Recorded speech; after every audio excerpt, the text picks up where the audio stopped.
Students, teachers present here, and my dear colleagues, very warm morning to all of you. See, this is probably fourth or fifth program under the series of Gyan Samvardhan, a knowledge enrichment activity by Atomic Energy Educational Society. Such type of programs are being undertaken at all our atomic energy central schools with the help of, at the first stage, our own very eminent scientists, academicians, engineers, and the scientific professionals who have done tremendous work in the field of basic science, engineering, and especially in the field of nuclear engineering, astronomy, and whatnot. And I feel our children are very lucky to have interaction with the people who are really working in the field of nuclear energy, which is still, I believe, unknown to the 90% of the students across the country.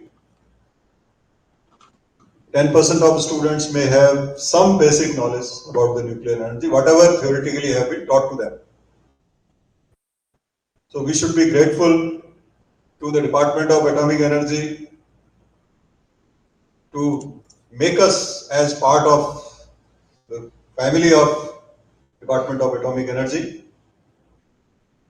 In this series, today we have one of the senior most scientists from Baba Atomic Research Center, Dr. Shri C G Karhadkar.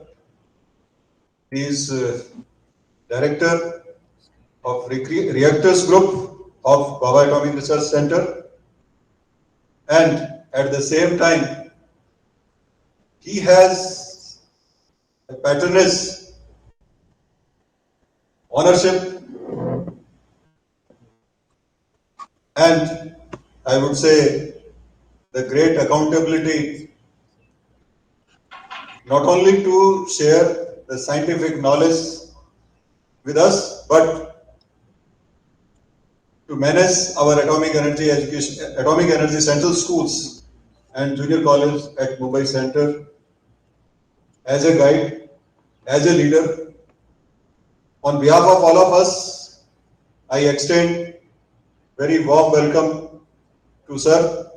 Under your chairmanship, I have seen so many policy decisions, changes, and initiatives which can certainly enhance our quality of learning, quality of teaching, quality of working atmosphere.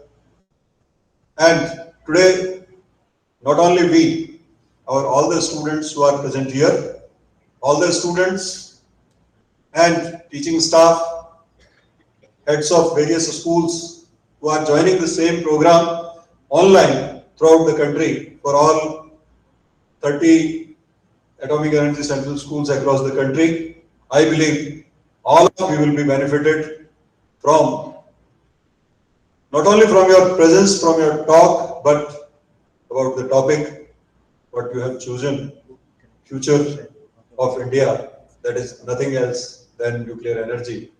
And I would say in a very layman's language, like, why do we require food? To survive and to get energy. Same thing. Food, where from it will come? Ultimate source is energy, nothing else. To move the wheel of economy of every country, we need all basic services, trade, commerce, industries, where the transportation, for all mechanization, For all industrial processes, we require energy. So our all economic activities, wherefrom we all get our living, from all those activities wherefrom we ensure not only our living, further growth and development, and for that purpose the key source is energy.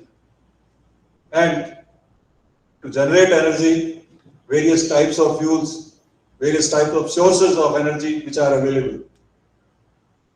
Commonly used source is thermal energy, which is generated through coal. And nature has given very limited coal reserve to the entire world. May not be today, tomorrow it is going to be exhausted. So we have to find some other alternative.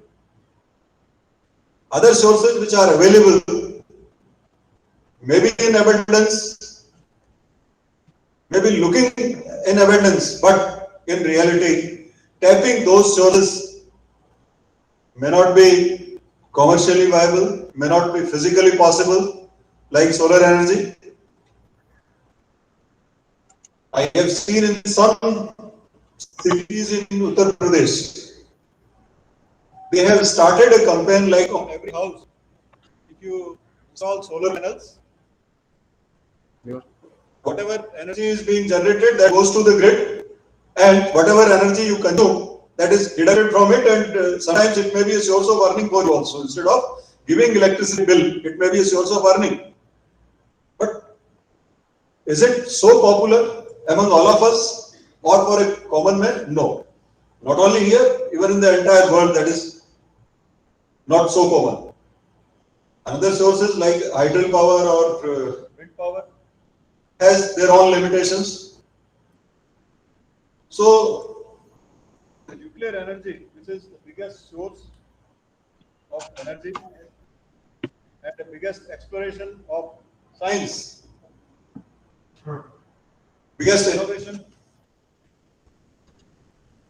by the science for all of us, and we should be very much thankful with the presence of our Honorable Chairman LMC, Dr. C G Karhadkar, sir, that we all will be enriched by his talk about the nuclear energy to ensure a peaceful and bright future, not only for us, for our future generations. Once again, I welcome you, sir, on behalf of our all schools. Thank you. Jai Hind.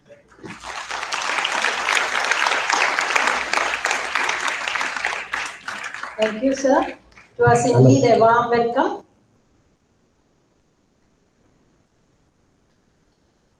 Education is the most powerful weapon which you can use to change the world, says Nelson Mandela. So, today, as a part of Gyan Samvardhan Programme, a few words, sir has already enlightened you about it, just something more. Promoting knowledge is a valuable endeavor that involves sharing information and encouraging learning. It can be done through various means such as education, books, online resources, seminars, and discussions. So we really believe that these talks will play a significant role in shaping the future of our students. As a part of this program, the first lecture was delivered by Dr. R. Chidambaram, former Chairman, Atomic Energy Commission and former Principal Scientific Advisor to the Government of India. Now, today, as a part of this program, we are fortunate to have an eminent speaker, Shri C G Karhadkar sir, who is not only a distinguished scientist, but also an exceptional educator. Sir is presently working in the capacity of Director Reactor Group and is responsible for safe and efficient operation of operating research reactors at Mumbai. The topic of today, you have already seen, the future of nuclear energy.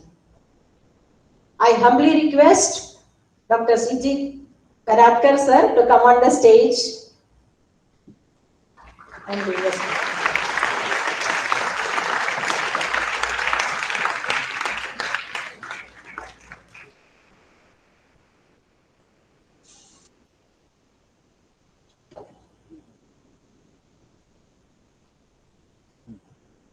Sir.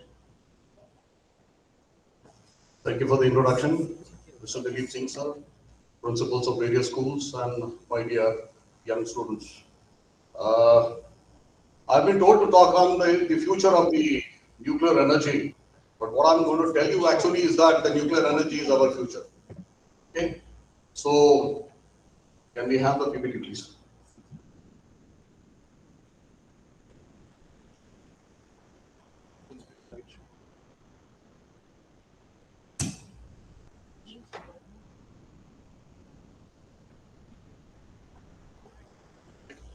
Thank you.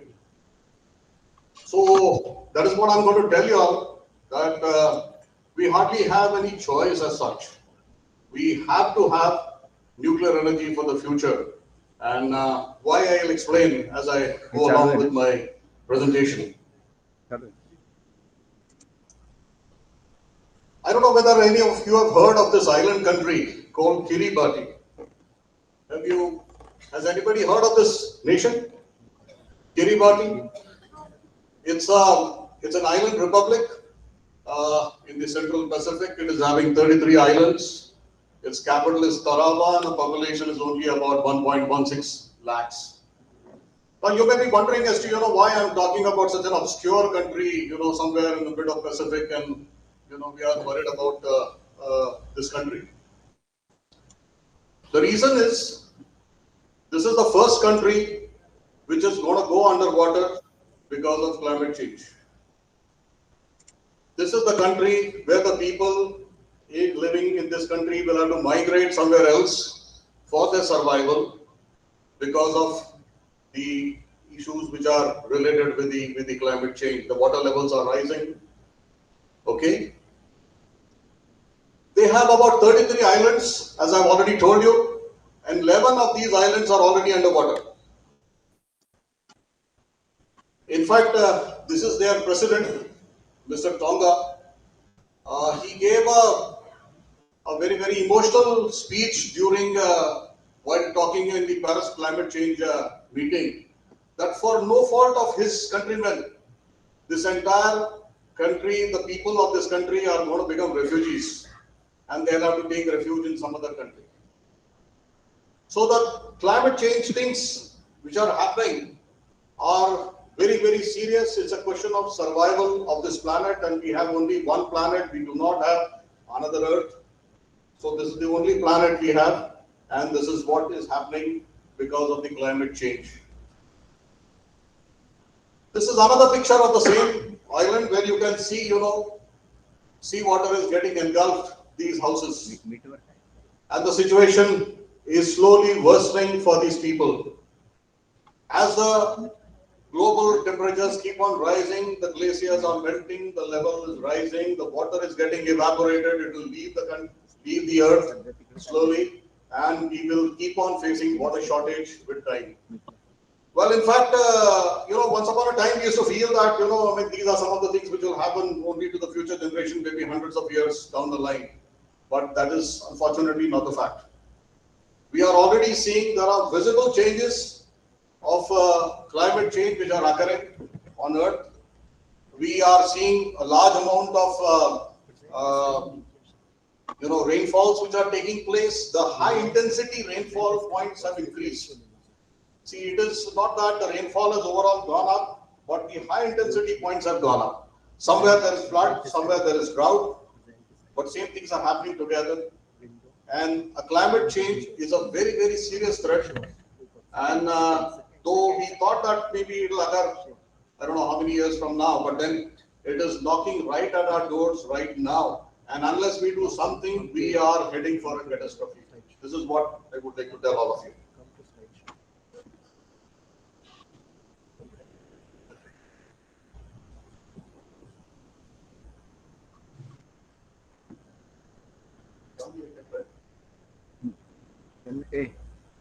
Sir ji. You're doing something? Yeah. I believe this is one of the slides which is very well known. You would have all seen it on so many occasions. Well, whatever comes from the sun, most of it is absorbed by the earth, but some amount is reflected back. And this escapes the earth only if there are no greenhouse gases in your atmosphere. If we have greenhouse gases, this gets reflected back on the earth, and this is what is causing global warming. And this is what is the greenhouse effect. I believe all of you definitely know about it, right?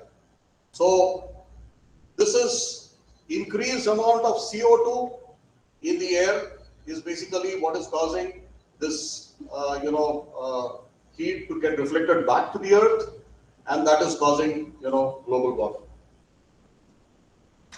Well, pre-industrial revolution, if you see, there is almost about 45% increase in the carbon dioxide, which is there in the air. It was about 280 ppm then, and it is about 415 ppm now. And this is despite that, there are large amount of heat sinks, there are CO2 sinks available. All the plants, all the forestations, whatever we have, they are CO2 sinks. Whatever CO2 is released, at least 50% of it is getting absorbed in various flora and fauna which is there on the earth. It's only the rest 50% which goes to the atmosphere, and that is what is causing. But the release rate is so high that despite all those sinks, the CO2 concentration is continuously going up. Well, gentlemen, I don't know whether you all know, it is believed that Venus had a large amount of water on its surface once upon a time, and right now it had something what is called as the runaway greenhouse effect. In the runaway greenhouse effect, what happens is that CO2 emissions, they go up. Because CO2 goes up, the temperature rises. Okay, because the temperature rises, the water evaporates, and further CO2 rise takes place, and this goes on in a cycle till the time you end up with 96% CO2 in the atmosphere, and the temperatures are of the order of 735 degree Kelvin. So this is what has happened in Venus, and we hope that it doesn't happen on Earth. As the temperature rises, the flora and fauna diminishes, the absorption reduces, the CO2 further goes up, and the cyclic process continues till you end up into this. So from all the emissions that are taking place all over the Earth, it is having a long-term effect which can be seen in this atmosphere. Well, over the years, our energy consumptions have also gone up. We used to have this where the energy consumptions during the cave age, the energy consumptions were very low. Slowly, as we pick up here, the per capita consumption of energies have really gone up in a huge way. Well, there's a famous statement by Dr. Bhabha that no energy is more expensive than no energy. Okay. Nobody would like to really go back from here back to here. If we are ready to go back here, then probably all our problems will get solved. We don't need electricity, we don't need power, we don't need to travel by aeroplanes. Then all issues are resolved, and we don't have CO2 emissions as well. But I believe nobody really wants to come back, even one step down from here. Probably they want to go up further. So 6 million megawatts of electricity is produced all over the world, and the rate of demand rise is something like 3% of electricity is required every year. So the demand keeps on increasing with time. Every year we want 3%. Now what this 3% actually means is that in next 33 years, we have to have as many power plants as we have them today. So we'll have to double our production every 33 years, not considering the fact that there are some old and dilapidated power plants which also have to be replaced. So putting all those things together, we have to have every 33 years the production of electricity has to double itself. So whatever power plants we have today, almost same number have to be built if we want to continue to feed this demand, and none of you want to come down from here and probably go further up. Well, if you look at, the per capita consumption of electricity is also a measure of development of a country. Today you are prosperous, you are sitting in an air-conditioned environment because there is electricity. You are at home, you go and you can watch TV because there is electricity. You have mobiles because there is electricity. So more and more comforts which are getting added to you are because, there is a constant supply of electricity available to you, which is ever increasing. And the per capita consumption of electricity is going up. So more electricity is available to you, more, comforts can really come to you. So it is a measure of, development of a country. India is in fact the third largest producer of electricity. We produce something like 404.16 gigawatts of electricity. But unfortunately, because of our huge population, the per capita consumption comes to only about 1255. In fact, you all should be very happy that you know that 10 years ago this figure was only 600. And today it has doubled and it has become 1255. Okay. So things are changing, things are improving, but there's a cost to be paid for everything. And this value of 1255 is, you can say almost, half of the average of the world. And some of the most developed countries, the value is about 10,000 kilowatt hours per year. So you can see where we are and where some of the most developed countries are there. So this is the per capita consumption of electricity, and this is also a measure of, the development which has taken place in the country. Now, if we have to keep on doubling our electricity production every 33 years, let us consider what are the options that we really have with us. We can go for some renewables like hydro, solar, wind, geothermal, maybe. Or we'll have to go for some non-renewables like coal, fuel oil, natural gas, nuclear. These are all the options that are available to us. Beyond this, there are no options. So we have to choose one of these options and see to it that we are able to double our electricity production every 33 years. If you consider fuel oil, probably it is too expensive to be used for electricity generation. It is having much special use in a good use in the petrochemical industry. It is a great advantage of the portable fuel. We all know, we all have cars, we all fly by planes, we have ships. All these require fuel, and this is what is being supplied by the oil. And even if we decide to use it once and for all, the question is, how long it's going to last is also going to be an issue. Maybe 70 years, 75 years. We are already into deep sea drillings. Earlier drillings were done at shore. Now we are going into the sea and going deeper and deeper, trying to extract oil. Okay. So it is not that it's going to last for very long. Moreover, we have already seen that we are already running it's a fight for our survival. We are already fighting for our survival, and the carbon emissions have to reduce if we really want to survive, which will not happen if you burn oil. What is true for oil is also true for natural gas. It is too valuable to be squandered for large-scale electricity generation, though about 7% of electricity from the world does come from natural gas. Even now, it comes from the natural gas. It can be reticulated very safely and cheaply as in the domestic industry, where it is used as heat. When you use it as heat, you use it in much efficient way rather than using it to make electricity and then again use it as heat. Okay, you lose the efficiencies twice, and you lose the efficacy if you use this natural gas as heat. So it is better that it is directly converted to heat and used. It is also a very valuable chemical feedstock. Coal is abundantly available in the earth crust. We know about 3.5 billion tons of coal is available. It dominates the scene of electricity production. Almost 39% of electricity comes from coal. India, in fact, this value is much larger. Almost 54% of our electricity comes from coal. And a typical 1,000 megawatt power plant consumes about 3.1 billion tons of black coal each year.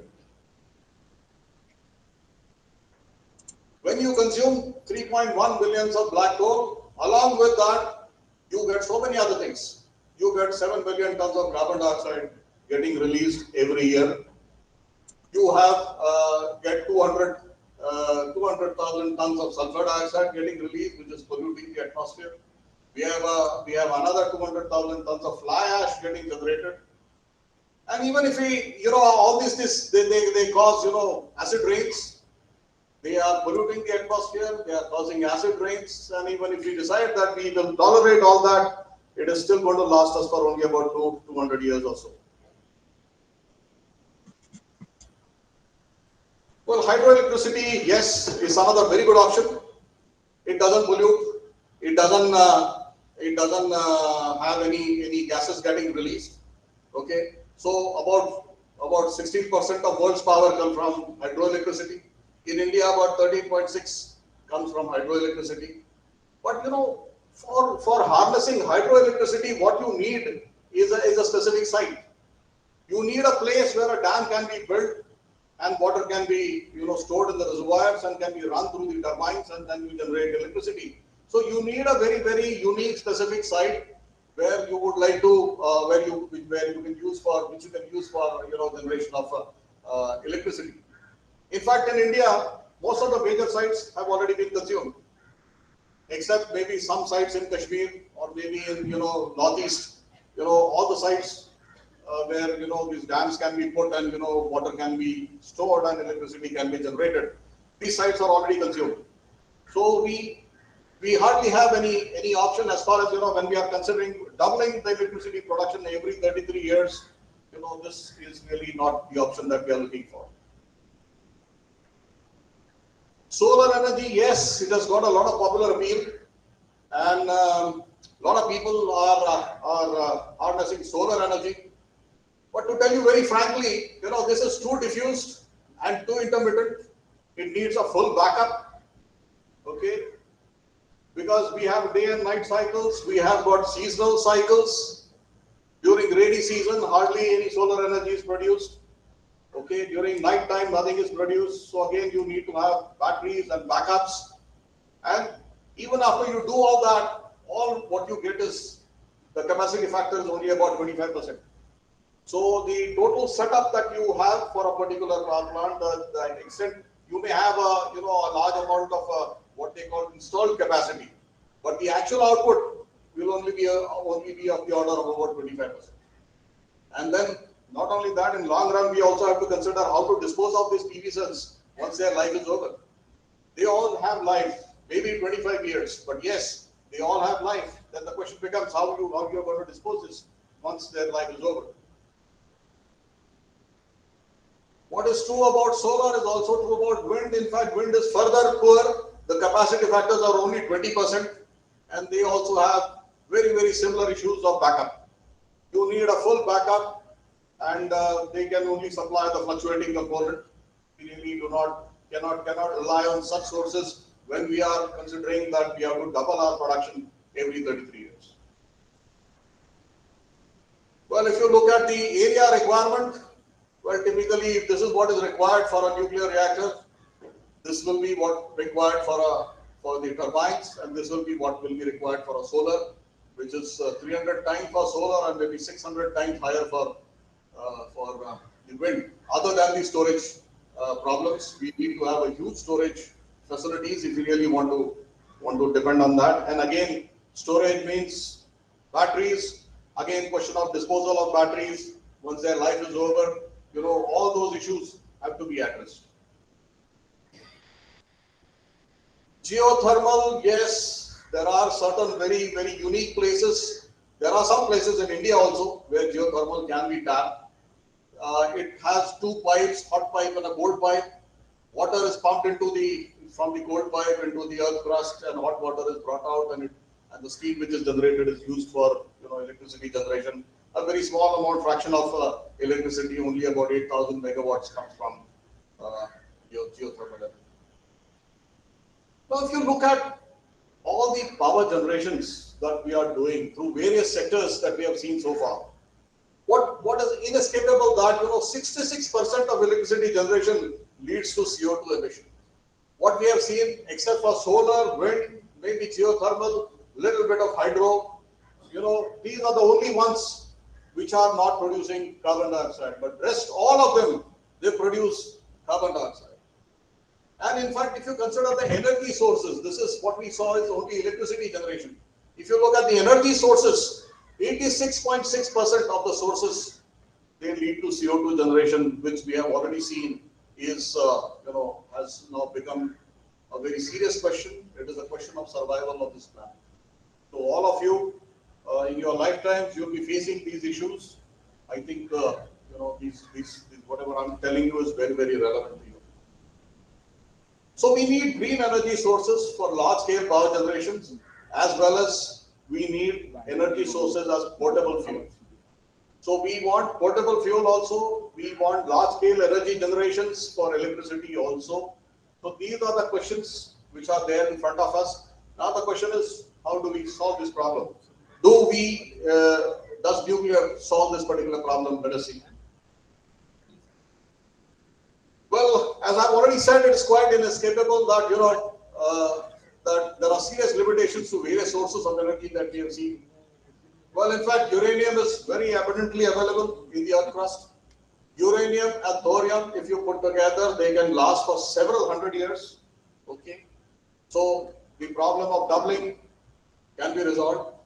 Fusion reactions, if controlled, they can solve the problem for billions of years. Every water has got hydrogen molecule. If we make fusion reactors where hydrogen is combined to form helium, okay, then the problems for energy crisis can be solved completely the way it is going on in sun. The pollution created by these sources is very, very negligible. The quantity of waste is very small. The question that you may be asking me whether it is very safe, I'll tell you it is very, very safe, and I'll prove it to you in my future slides. Well, there are many myths about nuclear energy and radiation. There are a lot of myths. People feel, all sorts of things are told about nuclear energy and the uranium ore. Some feel that it is full of electricity, but it also radioactivity comes out along with it. I'll answer each of these questions as I go ahead in my presentation. Before we go into the details of the nuclear energy and whether it can really solve all the problems, questions that we had raised in my earlier slides, I would like to just briefly discuss where the nuclear energy really comes from. Well, every uranium atom, is having 92 protons and 143 or 146 neutrons, depending on the relevant isotopes. It has 92 electrons which are orbiting around the nucleus. Okay, and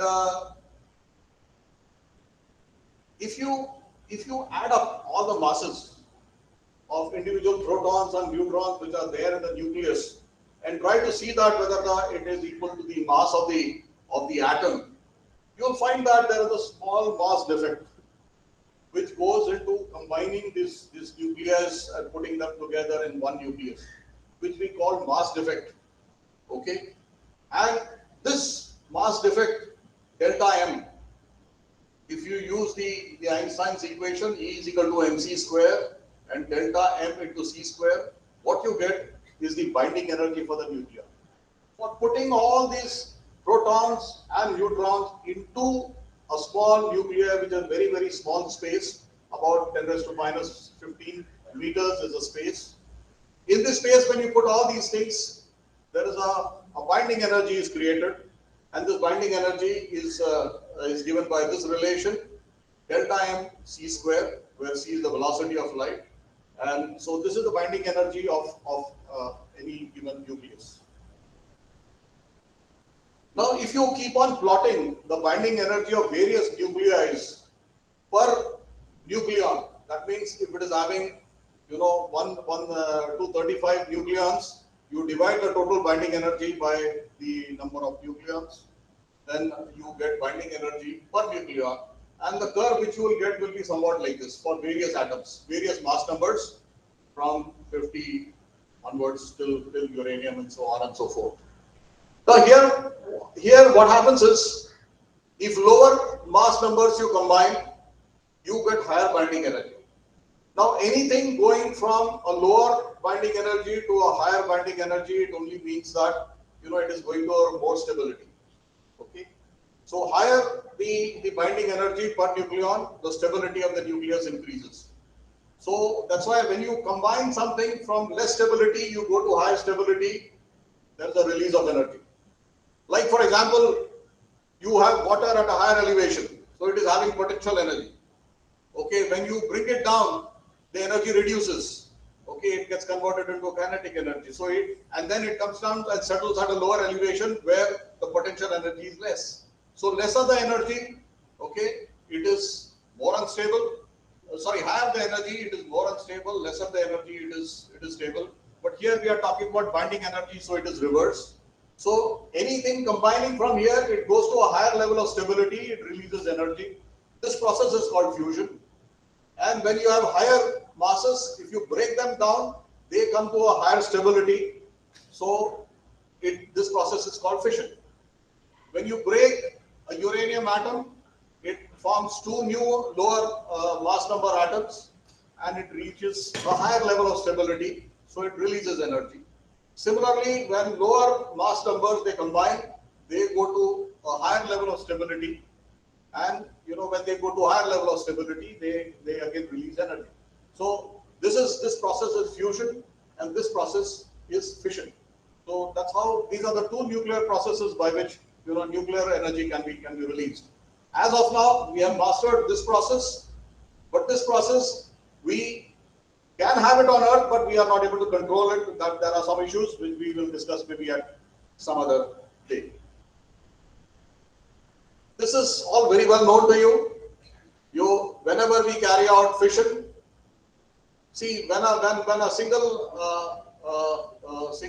molecule of coal is burnt, so many megajoules of energy is released. When you burn natural gas, so much of energy is released.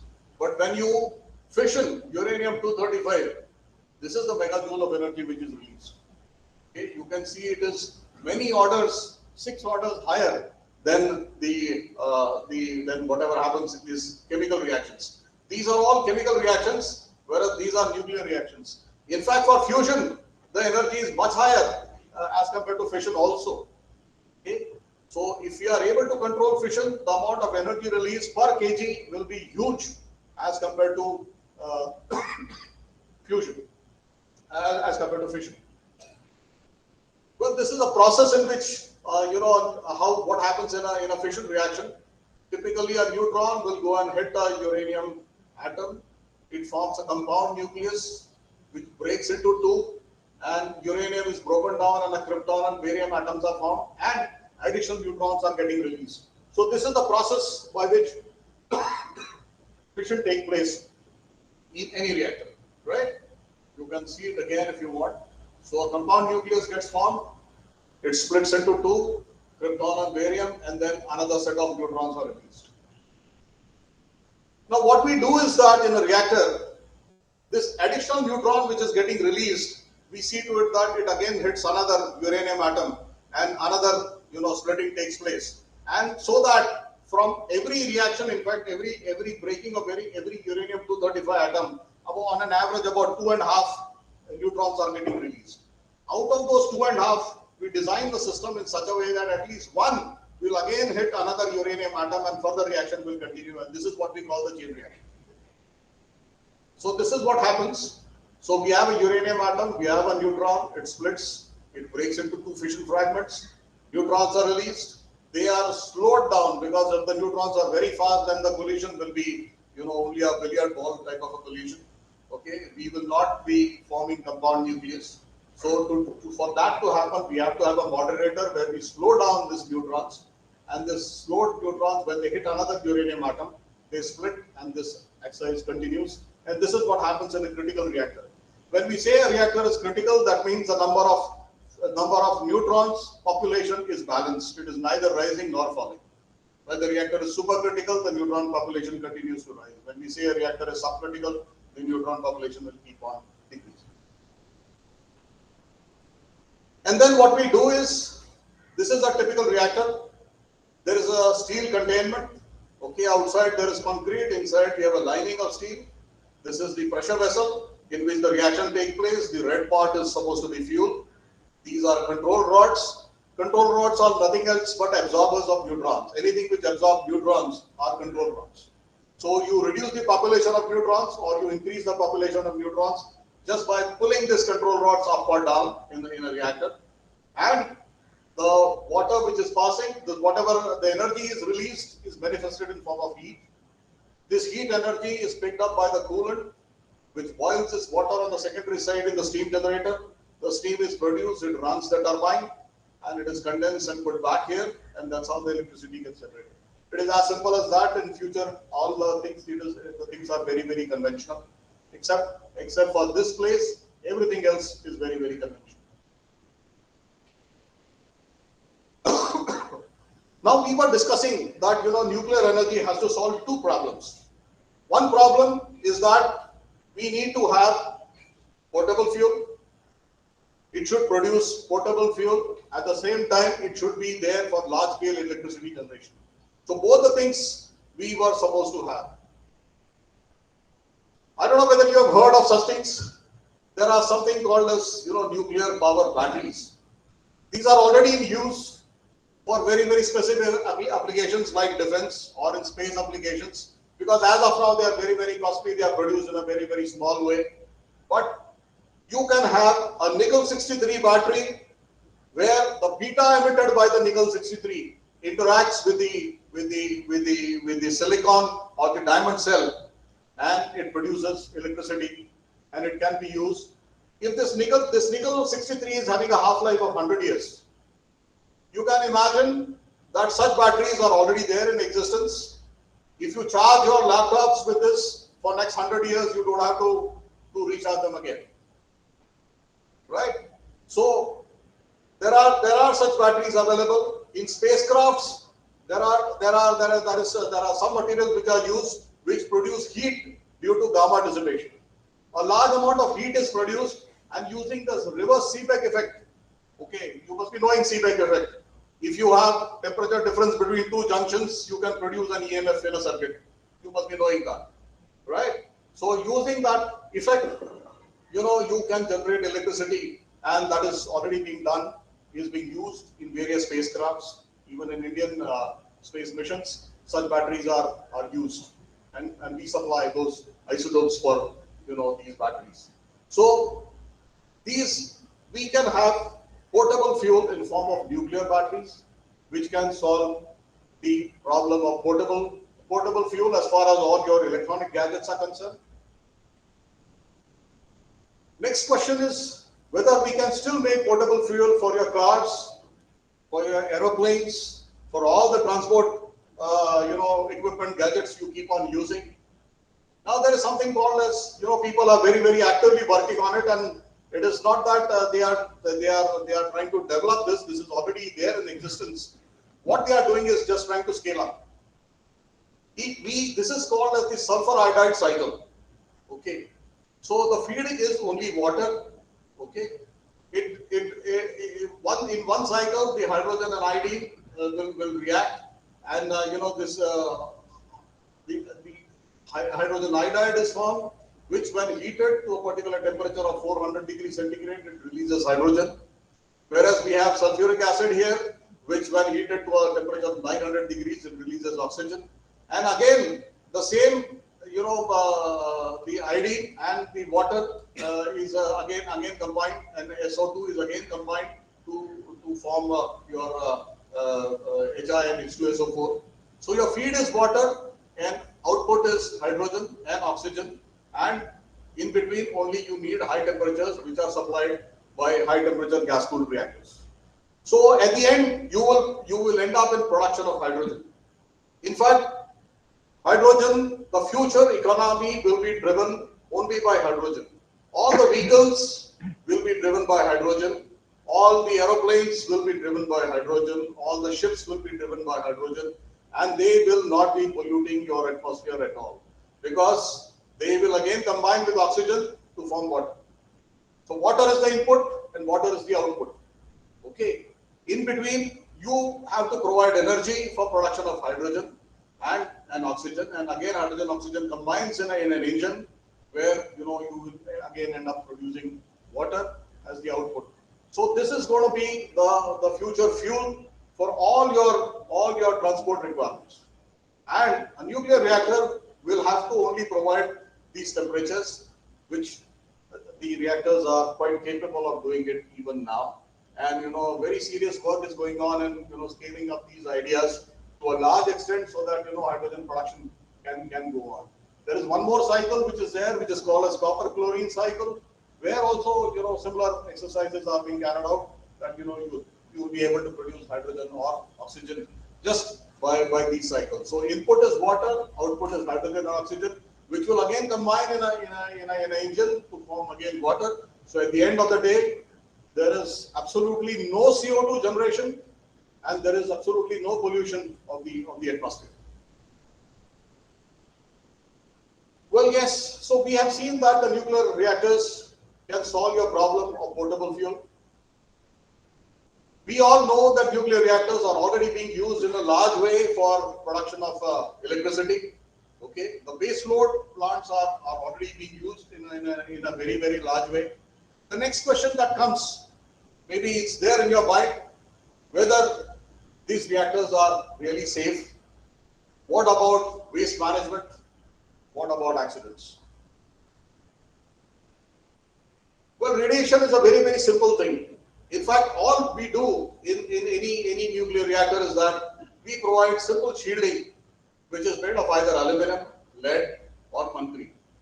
The alpha particles which are released can be stopped just by your hand. Beta particles can be stopped by just a 5 millimeter aluminum plate. Gamma particles can be stopped maybe by a 1/2 inch lead sheet, and neutrons can be completely stopped by mercury. And this is all what is done in the nuclear reactors. The reactor core is surrounded by these materials so that none of the radiations actually come out. Well, this is a very important slide which I would like to really spend some time on. If you believe that because if there are no nuclear reactors, there is no radiation, then this is wrong. You have nuclear radiations even when you are sitting here right now. There is radon in this room.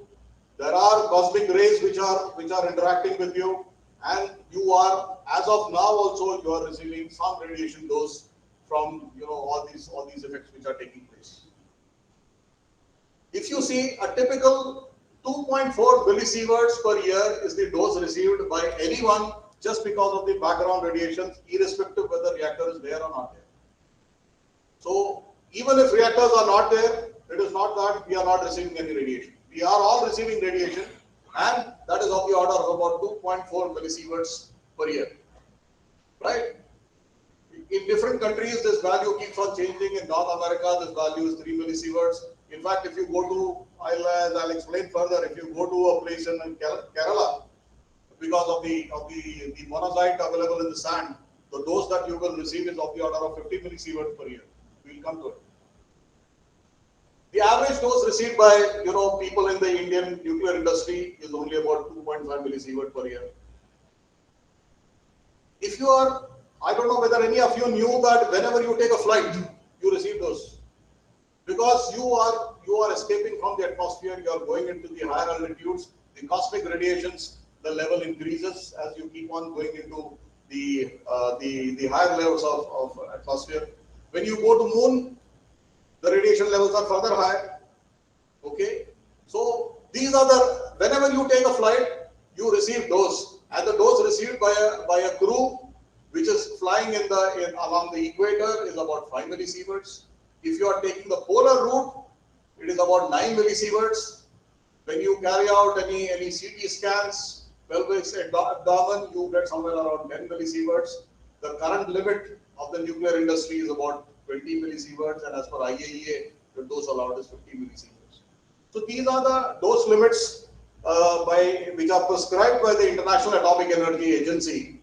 And as of now, the combined public dose for a site from 8 reactors, because every site, for economic reason, they want 8 reactors to be there in one site so that effective utilization of all the resources is done.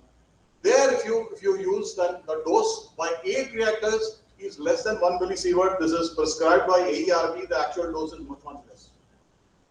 So as far as public is concerned, the dose is much less than what you receive, even if the reactor is not there. This is what I wanted to tell you. Yes, this is what I was saying. If you go to a state of Kerala, because the sand has got monazite, the doses are of the order of 15 millisieverts per year.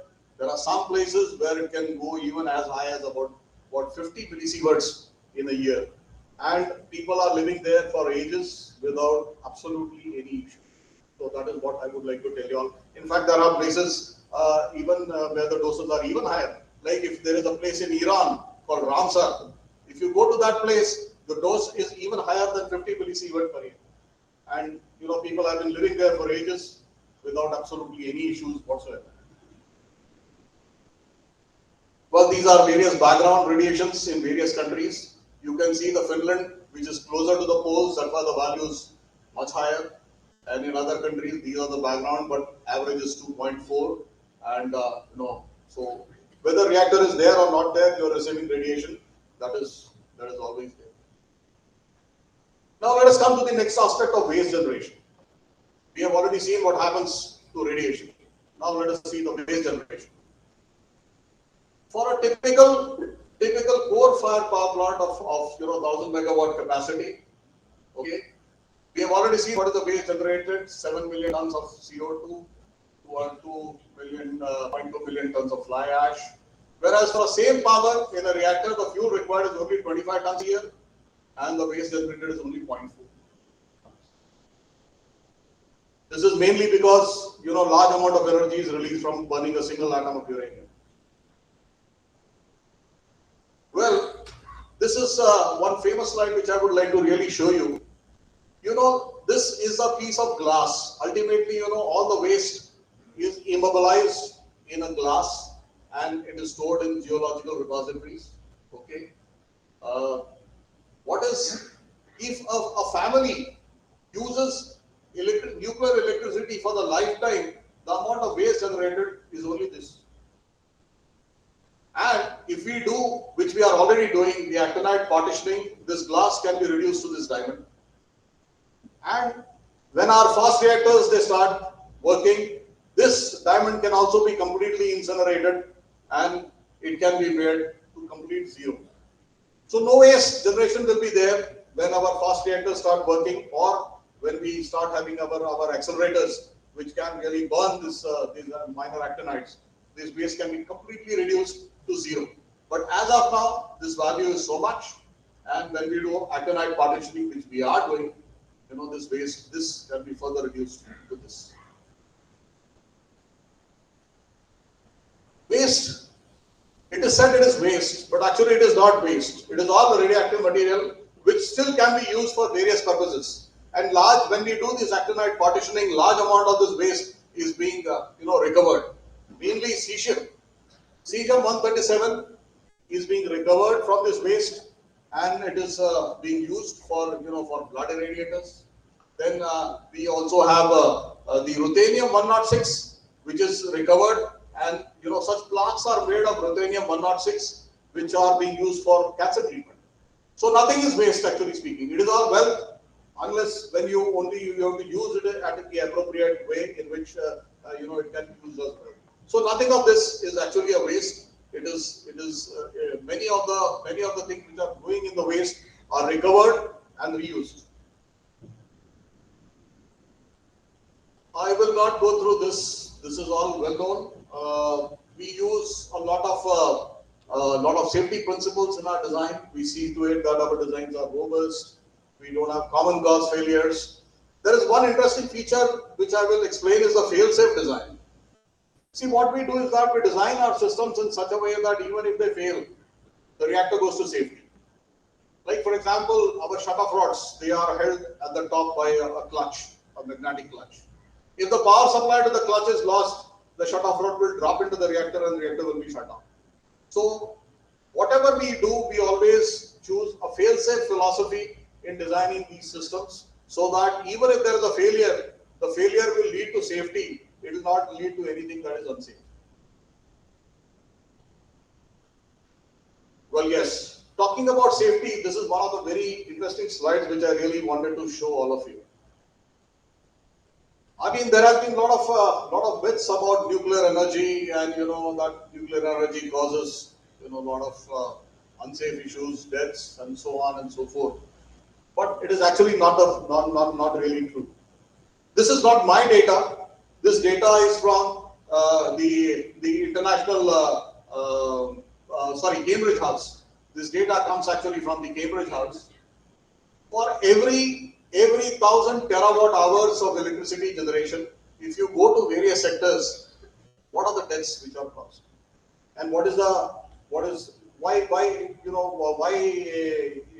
mean, with this we can see which particular source of energy is really safe. If you go to coal, about 1 lakh deaths are caused for every 1,000 terawatt hours of electricity generation, mainly because of mining sector. The deaths usually occur in the mining sector where the safety standards are not really of the very good level, and that is what causes huge amount of deaths. What is true for coal is also true for oil. There are a lot of for every 1,000 terawatt hours of electricity generation, about 3,600 deaths take place. I was wondering, that why solar, or you also may be wondering why solar or wind, the number of deaths indicated are more as compared to nuclear. Well, the reason is very simple. For generation of 1,000 terawatt hours, the amount of material which is required to create the solar panels is so huge that again a huge amount of effort goes in mining them and recovering this material. And when this material is recovered, already we have encountered quite a few number of deaths. So, because these two energies are so very dilute, and so the amount of material which is required is huge, and that's why the nuclear is one thing which is having the least number of deaths for every 1,000 terawatt hours, basically because the amount of material which is required is only very, very small. We need only 25 tons, not 3.1 million tons as in case of coal. So this is the reason which makes the nuclear energy very, very safe. For every 1,000 terawatt hours of electricity generation, the number of deaths is this. And to tell you very frankly, if maybe you're not able to read this very clearly, what it says is that this is inclusive of whatever has happened in Chernobyl, Fukushima, and so on, and then 3 Mile Island, and so on and so forth. In fact, 3 Mile Island, we did not have a single death. Okay, Chernobyl, the number was 54. And in Fukushima, 2 lakh people died because of tsunami, but the number of deaths because of the actual accident and overexposure is only 1. Okay, those are the figures which you can cross-check. They are available on the internet. Well, same thing has been put in a different fashion so that the readability is improved. And this is what I wanted to tell you. This is including the seemingly catastrophic incidents of Chernobyl and Fukushima. These figures have been arrived at. So, for every 1,000 terawatt hours of electricity generation, the number of deaths which have occurred is only about 90.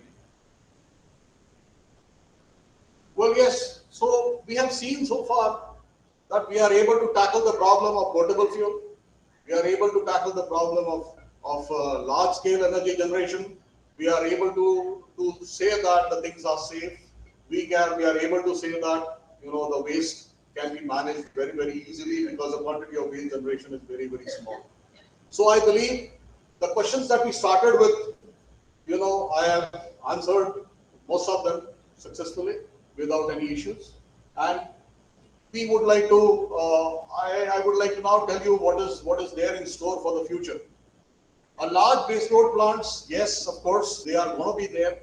But along with that, we will also have something called as a small modular reactor. I think it's not visible. They are SMR is what typically is called. The future reactors, there will be many small modular reactors which will have a power of only about 300 megawatts.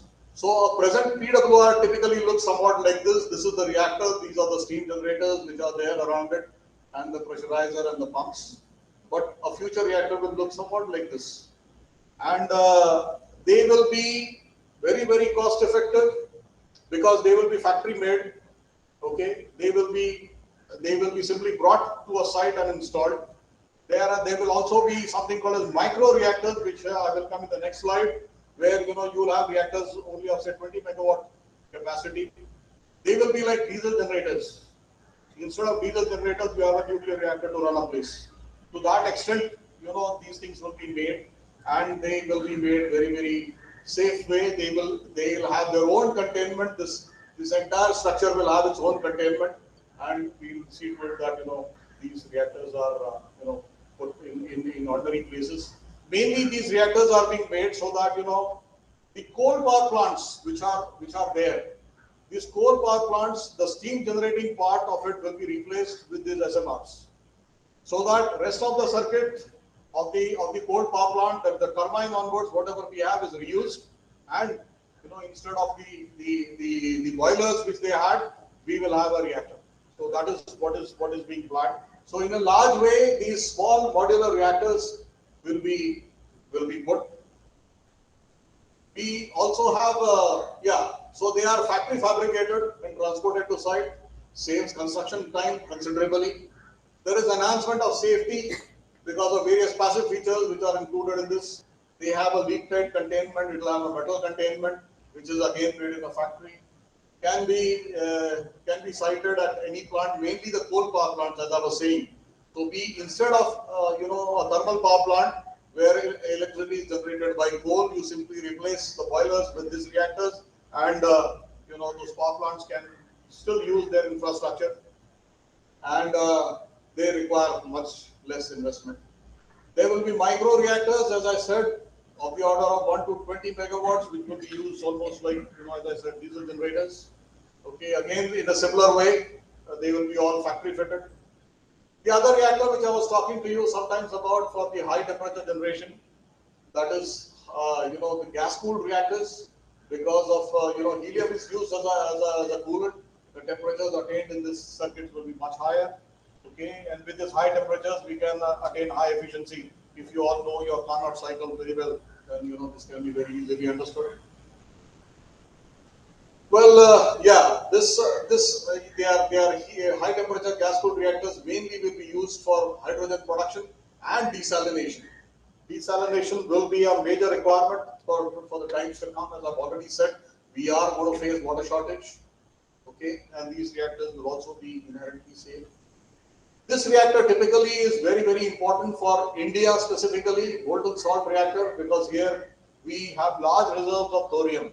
We have got almost 25% of the world's thorium is there in India. And if we use this thorium, then all our energy needs will get solved once and for all. And in this reactor, we have got the static graphite refractor. The fuel goes in the circulation. So this is this reactor is very, very important from Indian perspective, and there are various lithium and beryllium fluoride salts which are used for this reactor, and you can attain high temperature. The actinide generation is very small, and this, as we have large resources of thorium in this country, this is going to be of very important to us. This is typical view of an Indian PHWR. We have a double containment system. This is we have a horizontal reactor with 2 fueling machines and steam generator, and the steam generator is again included inside the containment, and only the secondary steam goes to the turbine, and that's how the electricity gets generated. So this is a typical reactor that we have.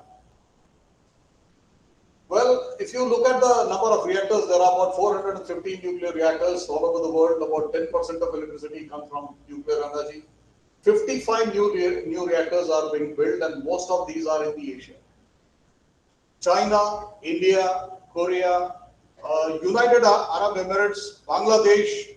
These are some of the countries which are contemplating new reactors, and so wherever there is rapid economic growth, people are going for nuclear reactors. That is all what I wanted to say. Well, we are constructing 9 reactors as of now. China is almost, I think, something around another 9 or 10 reactors are being constructed in China. Okay. Russia is, of course, next. Korean Republic is next. United Arab Emirates is building 4 new reactors. Bangladesh is having 2. In fact, originally Japan, after Fukushima, they had stopped production of electricity from nuclear. But again, they had to restart because there was no other option available to them. So they have restarted their reactors. Well, yes, a nuclear power generation needs a huge R&D effort and a big nuclear base, which we already have done in this country. And a time has come that, our first 700 megawatt, this year itself has attained full power just about, I think, a month ago. This is the first 700 indigenous megawatt reactors, and all future reactors which are going to come in India are going to be 700 megawatt. And we are about to just take off because many reactors are going to come now. 10 new reactors will come in fleet mode, where all the reactors will be ordered. So, the typical problem we face in nuclear industry is that we have huge we have our specifications. We have a huge list of specifications, but unfortunately, the quantity that we order is always very small, and that's why the Indian industry is not really able to supply these things. So, what we are going to do is that we are going to order reactors in fleet mode. 10 reactors will come simultaneously, so that the Indian industry, we can place a huge order on the Indian industry, and they will be able to, really make new setups for, investing large amount of money in, these type of facilities. So we have done that. We have mastered various technologies like mineral processing, fuel fabrication, reactor design, construction operation, fuel reprocessing, nuclear waste management, and country has almost become self-sufficient and self-reliant in safe utilization of nuclear energy. Well, this is the organization chart of Department of Atomic Energy. We have got about 30 units, okay, and there are 107 installations all over the country. Well, these are various reactors which are in operation. Of course, the 700 megawatt came recently, so it is not added. But government has approved another 10 reactors. So right now, 6,700 megawatts of electricity is being produced. Another 6,700 are under construction, and 9,000 megawatts is already approved by government. So in a large way, already the government is promoting nuclear energy, and we will have large number of reactors. We have already started the first 700 megawatt, which now we only have to duplicate so that we take this to much higher levels. And that's all I have for you. So all I wanted to tell you all is that we have taken a lot of efforts to come to this stage, and we are now ready to take off. We are going to have nuclear reactors in very large way. The futures, we will have small reactors, modular reactors to replace coal power plants. We will have 20 megawatt micro reactors to replace diesel generators, and so on and so forth. So this type of already a large amount of effort has been put, and we have come to this stage, and now is the time that we really take off. And what I request from all of you is that we have to be proud of these achievements and support these achievements so that we take the nuclear energy to a new level and to a brighter future without any carbon in the atmosphere. Thank you. If you have any questions, I'm open to it.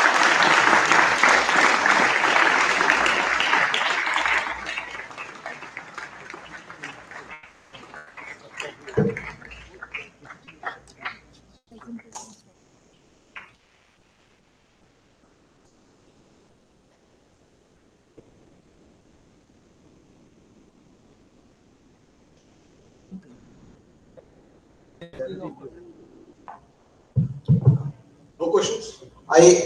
Yes, sir. I request all the participants who are witnessing sir's lecture, please be ready with your questions, because this session is now being followed by question answer session. And at the same time, I request all the online participants. Around 20 schools have joined this online meeting. I request all the participants who are attending this meeting online, be ready with your specific questions. And now The session is open.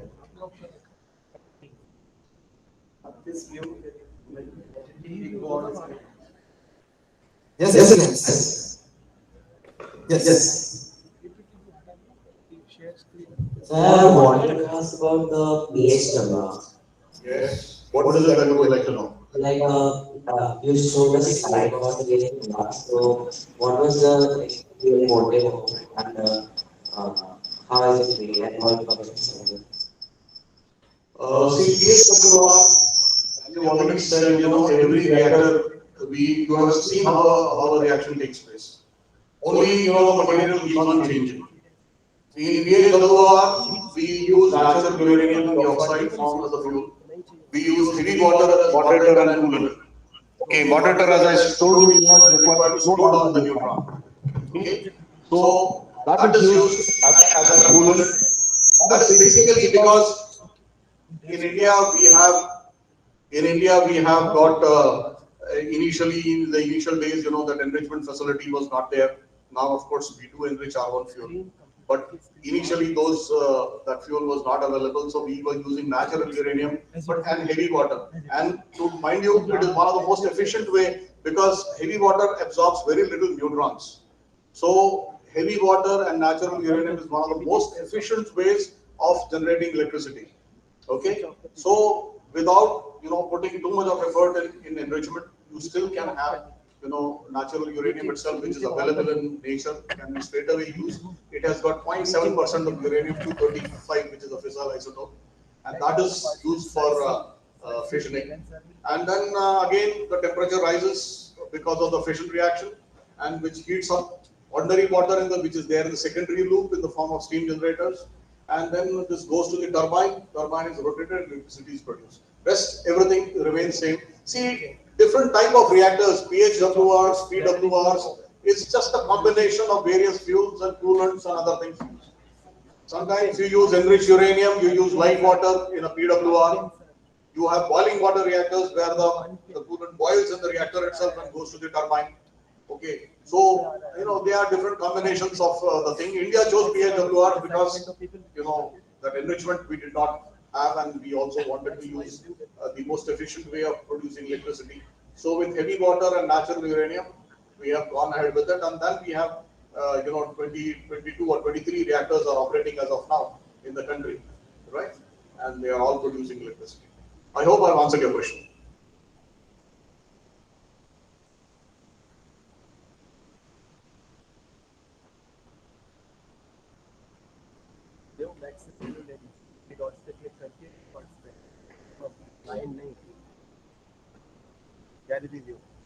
Yes. Change layout. Maximum. Niche. Maximum. Yes, that's it.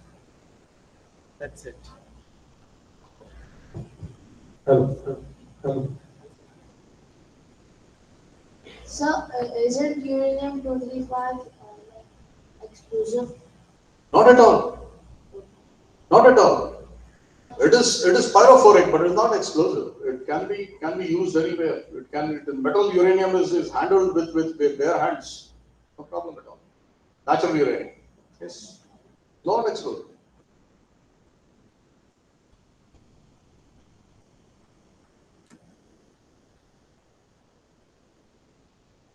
Good afternoon, sir. Yes. Sir, actually, my doubt is that considering current developments in nuclear energy and seeing about micro reactors, etc., you have mentioned, this basically means that people will have access to nuclear energy at their homes, uh, which I guess and which will be a threat to national and global security because considering people like Oppenheimer will make bombs, etc. So. Yes, I mean, you are talking about proliferation. These reactors will be made in such a way that they are completely proliferation resistant. So such issues will be tackled and they will be appropriately handled. There is no such risk at all for these reactors. See, for example, typically in these small reactors and small modular reactors, the fuel which is used, the enrichment levels are kept certainly below a particular level. so that nothing can actually be done with that fuel. And sir, about this Dhruva, Yes. sir, sir, our two doubts on this. So first doubt is the heat which is liberated in the Arabian Ocean, Arabian Sea. Can it be used for electricity production? Well, it can be. See, it is like this. We have to do a focus work. The perk of Dhruva reactor is specific to, we use this reactor for testing everything which goes in a power reactor. When you have a power reactor, you need a power program like the way India has. We ought to have, a facility where everything is tested before it goes into a reactor, right? In a power reactor. So these are the test reactors where we test each and everything which goes before it goes into power reactors. We also do a large amount of, like, you want to study about new fuels. Where do you do it? You can't do it in a power reactor. You want to study how a detector behaves. You can't do that. You want to know how a material behaves with irradiation. What are the changes which are coming in its properties? You can't do that in a power reactor. So such things are done in a research reactor. And since we are focused on doing these experiments only, we have done away with the part of power generation. We keep our temperatures as low as possible so that we are focused only on the testing and validation part of the things. Isotope generation is another thing that we do through our reactor. So it's not that if we want, we can put some low Freon cycles and generate something like 5 megawatts or something like that. But then it will not be economical at all to do such a thing. So the best thing is that you focus on one reactor. In fact, to tell you very frankly of this, Russia has 63 research reactors and none of them generate electricity because they are focused. Every reactor is focused to one purpose. If you do material testing, you do material testing. If you want to do isotope production, you do isotope production. So you stay focused with what you want to do, and accordingly you use your resources in the country. And sir, my last doubt is, sir, we say in draw reactors that the products are some radioactive material, but those consider a significant amount of uranium-235, which is weapon grade plutonium. Then won't it be like making bombs or something, nuclear bombs? I think let's not talk about these subjects here. We can talk about them separately at different stages. See, we have a huge second stage of the program where large amount of plutonium is required for the fast breeder reactors. We are having a huge second program where so many fast reactors are first PFBR maybe very shortly, maybe next year we may see its commissioning. So it will need a large amount of plutonium, which has to be produced somewhere. Yes.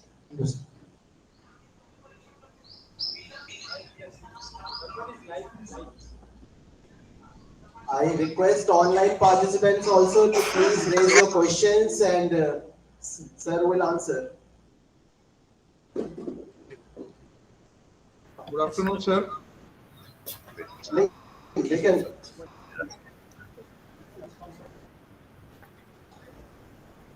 Voice is coming from him. Anybody? Sir, please speak. Good afternoon, sir. Thank you for covering all the topics in a very, very clear way and make us familiar with the latest updates regarding the nuclear development. Thank you, sir.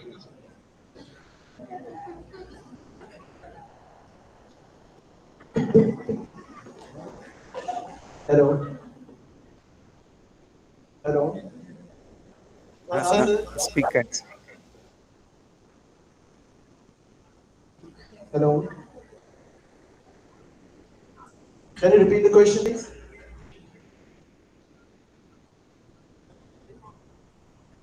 Hello. Can you repeat the question, please?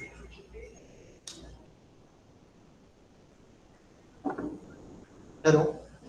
Meanwhile, in the audience, Mumbai to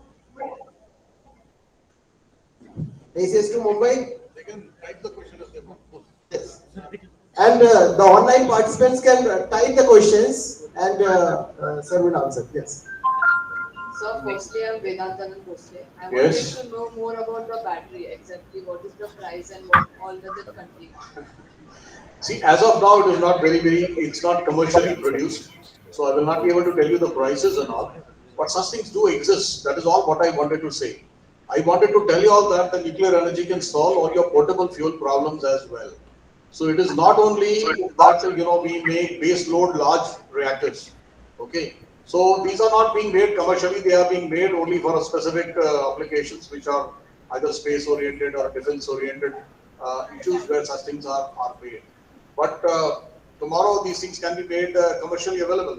I don't know whether you have heard about tritium filled light sources. You can type on in the Google and you can check it. There are light sources, okay, where you fill it with tritium, and then there is a you give it a coating of some scintillating material, okay, and then it emits light. You can use them as torch, and since tritium is having a half-life of about 11 years, for 11 years a minimum, it will keep on giving you light. So such things are available, and if they are, these things are available very openly also, because tritium is a very soft beta emitter. It hardly affects anything from externally. So such things are available for defense applications. Such things are made and they are supplied on a regular basis, but not commercially as of now. In long run, yes, such things will be there. So all I wanted to tell you all is that it can solve the portable fuel problem as well. It is not only restricted to a large base load plant. It can solve many problems. In fact, what we use in medical industry is the same thing. The energy which is stored in the nucleus, which keeps on coming out as radiation, is used in the medical industry, which I probably did not touch upon because I was focusing only on the power generation and the power. But large amount of radioisotopes are used for medical purposes, like cancer treatment, cancer diagnosis. Okay, huge amount of material is there in this particular field as well. So what does the battery exactly contain? It's typically the same thing as a solar cell. Only the solar cell, if subjected to very high gamma radiation, it gets damaged. Here there are diamond cells, okay, which are used. Diamonds are commercially made, and with the beta which is coming out of your nickel 63. Okay, this beta is used to form. Beta is nothing else but an electron, and that generates a potential and a current in the circuit, and you can drive certain things with this. And since this nickel 63 is having a half-life of 100 years, it can keep on supplying you energy for a very long period. Or there are certain reactions in which the temperature goes up. Okay, with high temperature, you can use the reverse Seebeck effect. Okay, one junction at higher and one junction if it stays at lower, then an EMF is driven. So with that, you can generate electricity. So such things are used for space applications, defense applications. Yes, they are being used. All I wanted to tell you all is that the nuclear has got solutions to all the issues. Right? Thank you for the question. We can have a round of claps for such enthusiastic people, students. I think AECS Kaiga is ready. I think now even sir, you can, Prasad sir, you can try, or the student can try to speak, sir.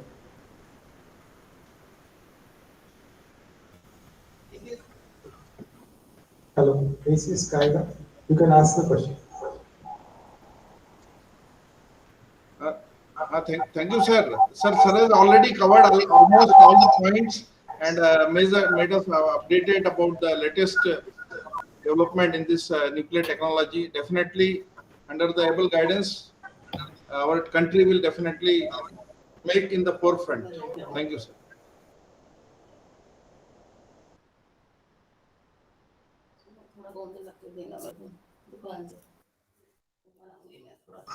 AECS Kaiga has typed, thank you sir for sharing latest information and development in the field of nuclear industry. Thanks for organizing AECS 2 for flawless transmission. Have a round of claps please. Thank you.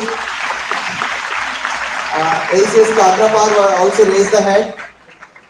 AECS Kakrapar, if you can tell your question. I don't know. Good afternoon, sir. So my question is, when was the last time any nuclear accident happened and what caused it?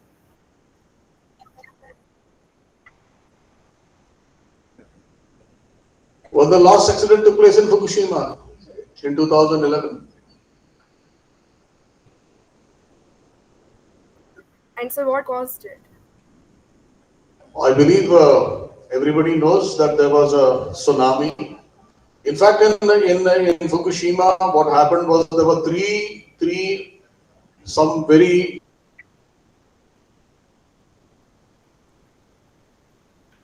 odd things happened together.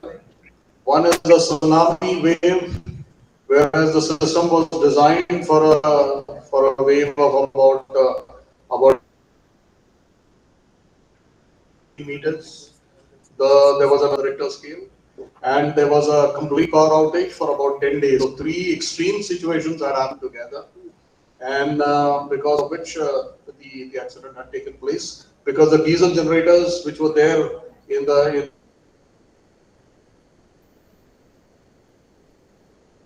reactor, they all went into water.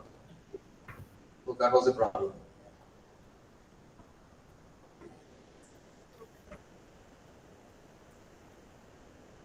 Any other someone wants to ask a question? Please can raise their hand.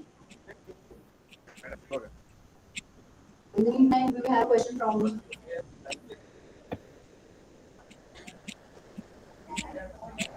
Good afternoon, sir. Good afternoon. Sir, my doubt is that now we have discussed about many topics of energy production, such as solar, wind, and all. And now, after that, we came to the topic of nuclear reactor. Now, my doubt is now in the other cases, there are many accidents occurring. Here also, there are many accidents occurring. But why the accidents occurring in the nuclear sector, they are a lot catastrophic that we are coming to know about it very often. What I want to tell you all is that, I mean, there are many things which are actually, myths about things. Things are not getting propagated in the right perspective. I showed you the number of deaths which have taken place in various industries, and you hardly knew that in coal sector we have got about 100,000 deaths taking place for every 1,000 terawatt hours of electricity generation. Whereas nuclear industry, possibly, because maybe you can't see radiation, possibly because the moment you think about nuclear, you only think about Hiroshima and Nagasaki. So possibly because of those things which are there in your mind, you have misconceptions. And why I chose this particular topic, because I really want you to know what is facts and what are myths. In Fukushima, I was asked a question. Almost 2 lakh people died because of the tsunami. And we are, we are only discussing the accident which took place where only 2 people have died so far. Okay. So I can assure you that it is like any industry. It is like if you say cooking at home. How many people die because of fire incidents at home? But you don't stop cooking.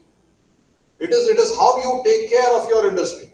It is everything is having an evil component and a good component. Okay, you use your fire in your home properly, you can cook food. If you misuse it, there will be fire, there will be loss of property, there will be loss of life. Same is true for nuclear. You use it diligently, you can get good output out of it. If you decide to use it in an evil way, then naturally things are bad. So it is not the energy source per se is having any stigma as such. It is your mind. It is your mind. You think of it in a different way, the whole thing is different. You think of it in a different way, the whole thing is very, very peaceful and useful. So it is how you use it. That is what is important. So one more doubt. That is, we looked about one different topic earlier, that is burning of coal. This leads to the production of carbon dioxide and all. On the other hand, in case of these nuclear reactors, the nuclear waste produced, what about them? Which is more harmful, carbon dioxide or nuclear waste? See, what I wanted to tell you all is that the extent of waste that is produced in a nuclear reactor is very, very small. And it can be very easily managed. One. Tomorrow, we are already doing something which is called as actinide partitioning. So the extent of waste can be further reduced. 2. Third thing, when our, the accelerator program, the fast reactor programs, they start going on, this waste can be completely incinerated as well. And you will have absolutely zero toxicity left. So this is equivalent to anything that happens. You have 200 tons of fly ash being produced every year. What are you going to do about it?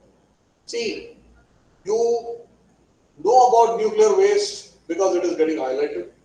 You don't know about the fly ash because it is not getting highlighted.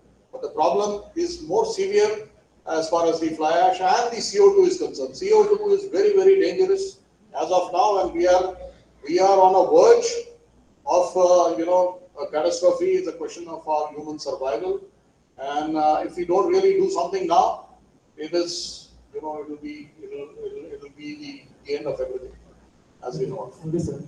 Thank you.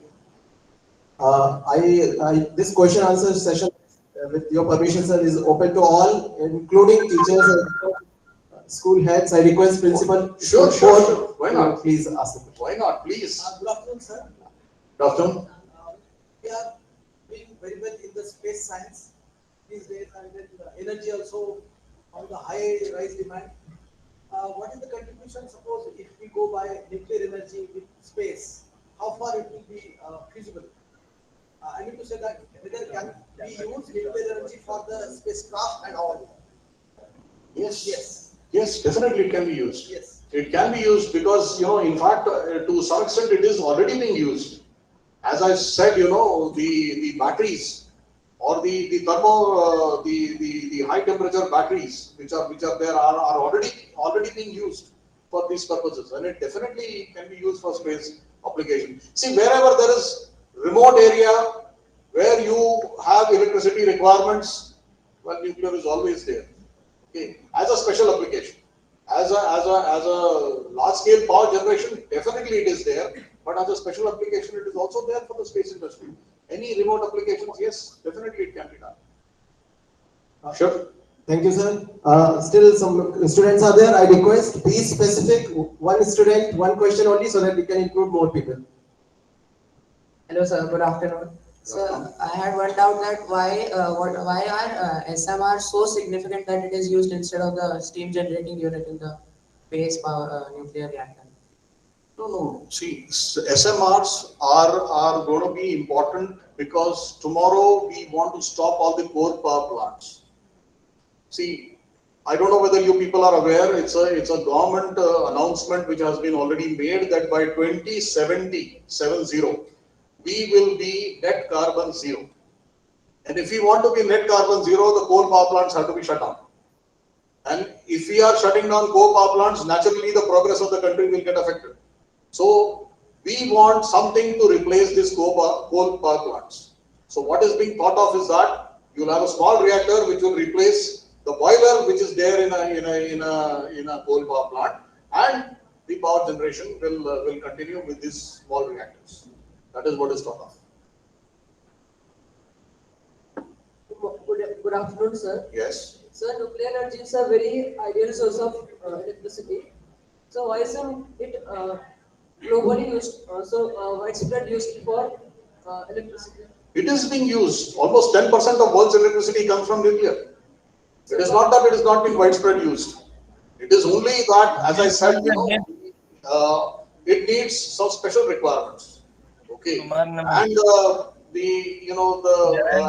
was talking to you, typically, we have a long list of specifications. We have order quantities are small. So the industry is not really able to develop those products which are required. Okay. Now that we are going in a large way in a fleet mode, so we'll be able to place large orders on the industry, and industry will be able to take up these things in a very large way. So now it is the time. The 700 megawatt reactor has started operating. Now is the time to take off. Many more reactors like this are already dotted. In fact, I'll be happy to share with all of you that in future almost one reactor will come every year. And nuclear energy has to go up if we have to attain the target of net zero by 2070. So net zero carbon emissions, if we really want to achieve, then there is no other option but nuclear. You've already gone through all the sources of energy that are available to us, and hardly any one of them is promising other than nuclear. Thank you. Hello, sir. So actually, I wanted to ask about the nuclear power generator. So in in that the control rods are used. So what material of they are used and why are they used? Control rods are made of either boron or cadmium. It all depends on what is the hafnium or so many other things. Any material which can absorb neutrons is used as a control rod material. See, basically it is a neutron which generates energy there. The neutron population goes up, the reactor is supercritical. So you put something in the reactor which will absorb the neutron, the reactor power will come down. So that's how the control rods are made of any material which absorbs neutrons. Mainly boron carbide, hafnium, cadmium. These are some of the materials which are used. Thank you. So what happens? The waste is created with the nuclear energy. It is the base is immobilized, okay, in glass matrix as of now, okay, and then once it is put into a glass, because glass will something will never leach out anything, and then it is put into the geological repositories for a permanent storage. But as I said, once our other programs start going, this waste can be completely incinerated and completely destroyed. So that is an issue which can be easily handled. And since the quantity that we have to handle is much smaller, these can be easily managed. Good afternoon, sir. So I had a doubt related to the nuclear waste. So you said that the nuclear waste is very less in comparison to other waste. Yes. So, sir, you said it is of the order of a glass Yes. petri dish. You saw a glass piece in a hand of a person. Yes. That is the waste which will get generated if one family uses nuclear energy for their entire life. Yes, sir. And using other methods, you can reduce it to. Yes, sir. And then you said that it would be none. So it would be practically impossible, I said, because anything cannot be destroyed to zero, right? What I wanted to tell you all is that the radio toxicity will come down if you incinerate it in either a fast reactor or in an accelerated driven system. Yes, sir. It can be completely incinerated so that it doesn't remain radiotoxic anymore. That is all what I wanted to tell you. So it would be the waste would be generated, but it would not be radioactive. Okay. Okay, sir. Good afternoon, sir. So I want to ask that in the future, after 50, 60 years, if we don't use any other resources to create energy, and if only the nuclear energy is used or nuclear resources are used, then will it be able to cope up with the energy requirement? Because as you said, every year the requirement is growing. So completely without any other resource, will it be able to cope up with the requirement? Yes, we have got enough resources of thorium and uranium which can last for about hundreds of years, maybe thousand years. And if the fusion energy, which people are very aggressively pursuing, if the fusion reactions we are able to control, then for billions of years this issue will be resolved. Sun produces all its energy because of fusion. In fact, to tell you very frankly and a very interesting thing that I thought I'll just share with you all the energy that you have, solar, wind, coal, anything that you name off, is ultimately nuclear because it's all derived from sun. And what happens in sun is also nuclear. So ultimately, everything is nuclear. There is no other energy other than nuclear, right? Thank you, sir. I want to ask in nuclear reactor, the energy is produced through uranium. So, the uranium which is used to generate electricity can be used up. See, the fuel which is used in a reactor, when it is discharged, some amount of uranium remains in it. In fact, we follow a closed fuel cycle.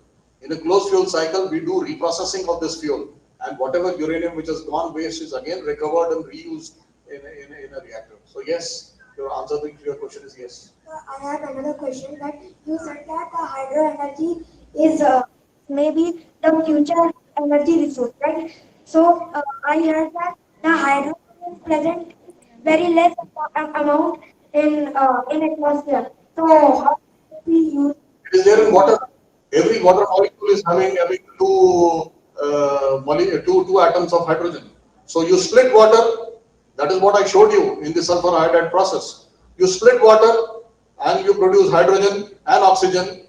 Okay, and this hydrogen can be used as a fuel. And for splitting this, the energy which is required will be supplied by a nuclear reactor. Okay. Good afternoon, sir. So, sir, as you said that nuclear energy is the only energy source.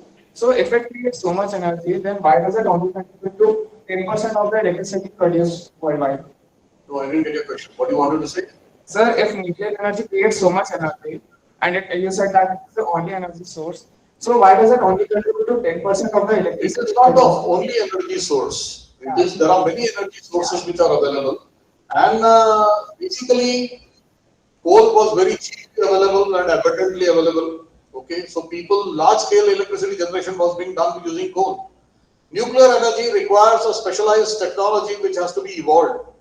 India has been evolving this technology for last 70 years. And today we have come to a stage where yes, this can be, we can start, flying off, right? So it requires development of several technologies which I showed you, right? Mining, processing, fuel making, reactors, reprocessing, and so on, waste management. All these technologies have to be evolved. So it has got a huge gestation period, typically, right? So now that our gestation period is over, and now we are about first 700 megawatt reactor has started. Many more reactors, 700 megawatt reactors are already there in the pipeline. We are ready to take off, okay, on a large nuclear mission. Thank you, sir. Good afternoon. Good afternoon, sir. What is the Safety system used in case of an earthquake in the nuclear reactor systems? Typically, all the reactors, they have got the, there is a shutdown, there's a trip on the reactor during an earthquake. In case, first of all, most of the reactors, in fact, I have a slide of that, but maybe it will be too much to show you. That's why I did not include that slide. Reactors are typically shut down on earthquakes. First of all, reactors are designed to face an earthquake, right? Tomorrow, if there's an earthquake, you can take shelter in a nuclear reactor. You'll be safe. Thank you, All sir. right? Thanks. Good afternoon, sir. I had a question. How does the molten salt reactor work? Molten salt reactor is a altogether a different kind of a reactor where we have the graphite blocks and the fuel is moving by circulated in pumps. So it's a altogether different kind of a concept. People are working on it. There are several challenges, material challenges, the salt challenges, the temperatures which are required are also quite challenging. So this reactor is very, very ideally suited for Indian conditions because we have got large amount of thorium in the country. And this thorium can be completely utilized in a molten salt reactor, right? I think if you want to know a little more details, then we can sit separately on this because answering this will be a very, very elaborate. See, typically in a reactor, one of the most severe thing that can happen is in case there is a leak from the coolant, then the fuel can get overheated. Here, if a leak occurs, the fuel will leak out. It will go to first of all, it's a molten form of salt.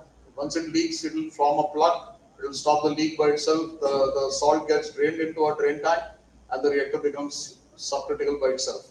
So it is a very, very safe kind of a technology, right? So we can discuss these details, but I think probably this is not the right forum to do it. If you want, we can separately talk about it. But yes, it's one of the reactors which is very, very suited for the nation. If people are working on it, and if this comes off in the coming time, then large amount of thorium utilization can be done in the country. So, good afternoon. Good afternoon. Good afternoon, sir. Is there a particular reason for the delay in production of the batteries for commercial use? They are not being contemplated right now for commercial use at all. Okay, time will come when they can be there for commercial use. But as of now, it is only being used. Well, they are made in very small quantities for a very, very specific purpose, and mainly for the space industry and mainly for the defense industry. It is not being used for commercial, but it can be used. There are things which can be used. Beta voltaic If you type beta voltaic, you will come to know there is something called as alpha voltaic also.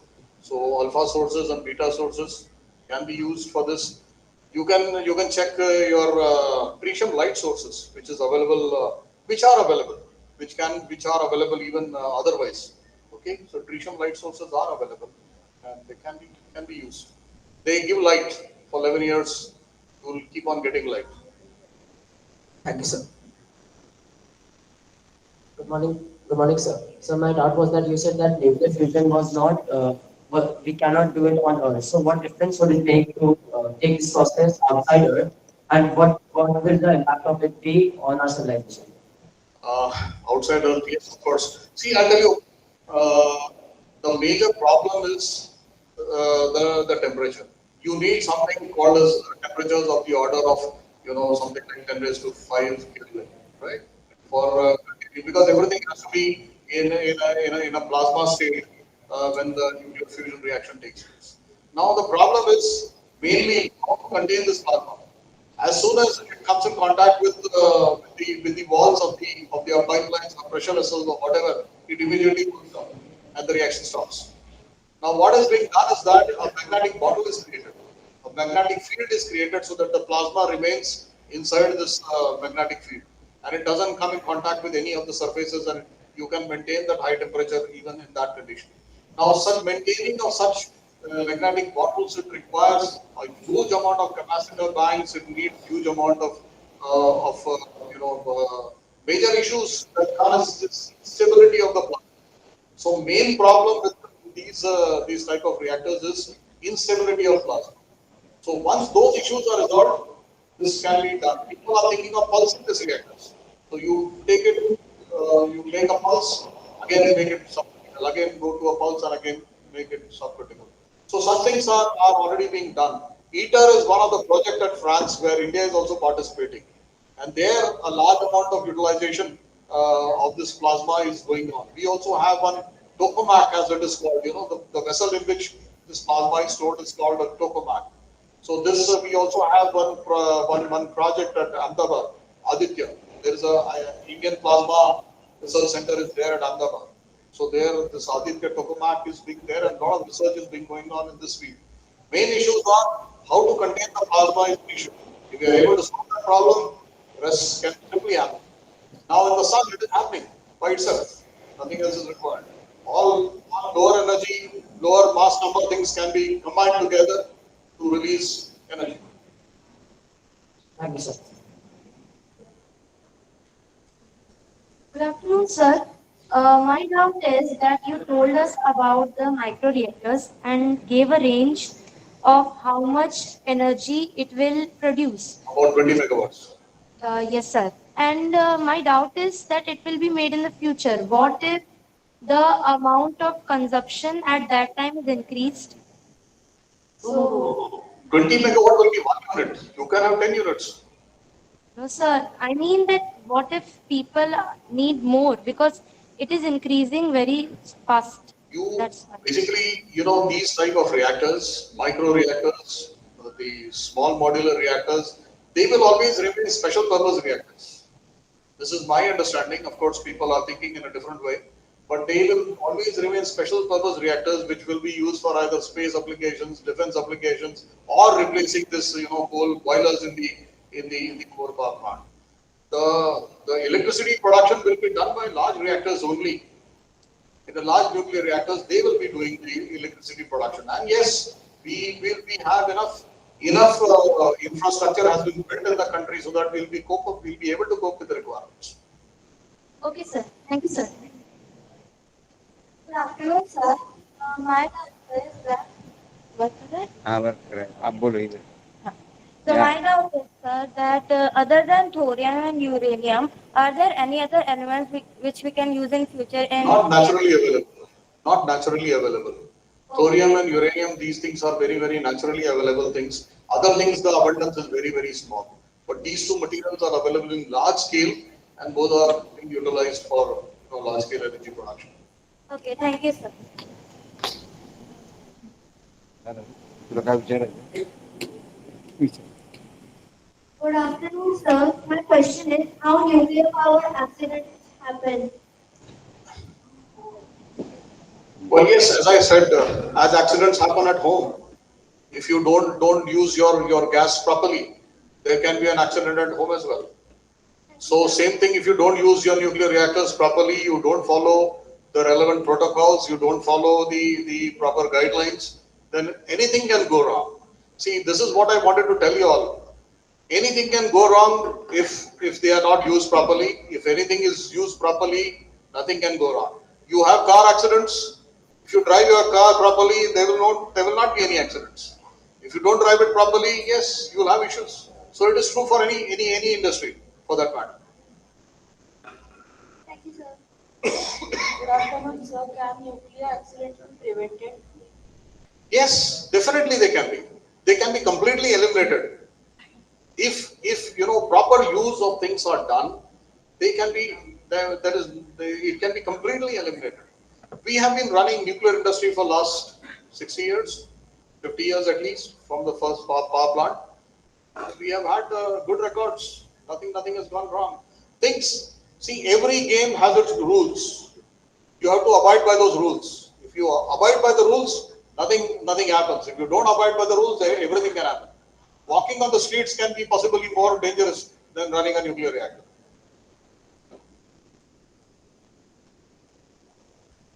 Hello, sir. My question is that let's say after 100 years, it is possible that many years, because like nuclear reactor is so advantageous, most of the countries and for most of the energy supply, they are depending on a nuclear reactor. So let's say a war breakout. As someone destroys, let's say one nuclear reactor, then because first of all there may be leakage, and another is that the energy that it was contributing earlier, all the energy will like become the nothing. So all this energy loss and all these things that may happen in future, if everyone are like depending on nuclear energy, like how we can deal with this problem. We should avoid wars. But sir, like more countries development, they actually do not reduce war, but they're increasing the number of wars. You see the war is going on between Russia and Ukraine. None of the nuclear reactors are being targeted. But if we are depending on them, then that will be the first target, isn't it? You never know. That is what I'm saying. Everything depends on your mind. If you are evil about thinking evil, then evil will happen. If you are thinking good about everything, good will happen. Okay? So it all depends on the individual thinking levels. If things are done in the right way, nothing goes wrong. If things are done in the wrong way, everything can go wrong. We had probably the biggest tragedy that we had was the Union Carbide in Bhopal, the gas leak which took place. I don't know how many people died because of that. Okay. So, but we have not stopped the chemical industries, have we? There are so many road accidents. In fact, if I can show you the statistics, you will realize that more people die on roads than in nuclear reactors. So, have we stopped the roads? No. So that's everything. Everything all depends on the way you look at things. It is only your lookout. If the lookout is proper and proper care is taken, nothing happens. Every game has its rules. You have to abide by those rules and see that nothing goes wrong. It's always that way. It's always that way. Thank you, sir.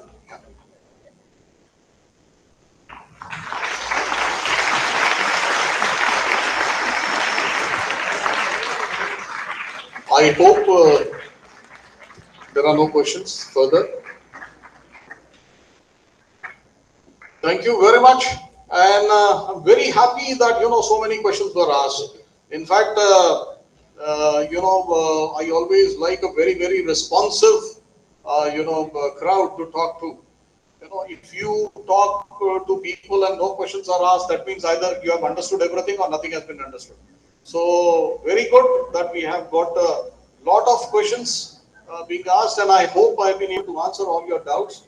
And if you still have any doubts, you can still always contact me. I'm available. I'm with your LMC, so I'm available all the time. Any question can be asked anytime, and I will always be there to answer it. Thank you so much.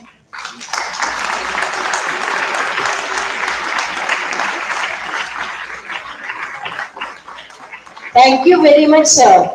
Your speech was very informative, interesting, and motivating. It has provided us with a lot to ponder. Indeed, we are very convinced that nuclear energy is really safe and it is the ultimate source of future energy requirements. As the saying goes, the mind is not a vessel to be filled, but a fire to be kindled. Karhadkar sir, you have really kindled the minds of these young ones. I'm sure that many of these students must have got motivation from your speech. Thank you very much, sir, once again.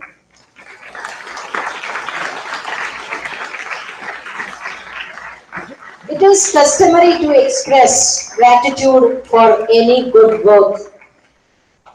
We take it as our proud privilege to express our joy and happiness for giving us an opportunity to host this wonderful session. I request our principal sir to come on the stage and propose the vote of thanks.